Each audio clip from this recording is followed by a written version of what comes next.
নির্বাচন, যেখানে জনগণের ভোটই শেষ কথা, কিন্তু সেই ভোট কতটা স্বাধীন আর কতটা কৌশলগত, এই প্রশ্ন তুললেন রুমিন ফারহানা।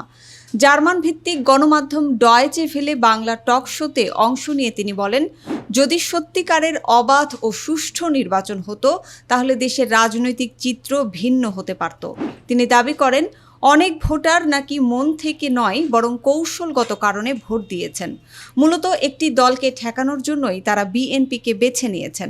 রুমিন ফারহানা জানান, এসব বিষয়ে তিনি আগে থেকেই কথা বলেছেন দলের ভেতরে এবং বাইরে, কিন্তু তাতে কোনো পরিবর্তন আসেনি। আলোচনায় উঠে আসে আরেকটি প্রশ্ন, তিনি কি নতুন কোনো দলে যোগ দিচ্ছেন?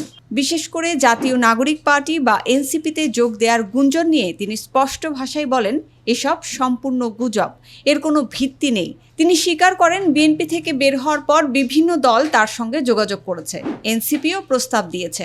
তবে তিনি পরিষ্কার জানিয়ে দেন, শুধু সংসদে কথা বলার সুযোগের জন্য নিজের রাজনৈতিক আদর্শ বিসর্জন দেওয়ার পক্ষে তিনি নন।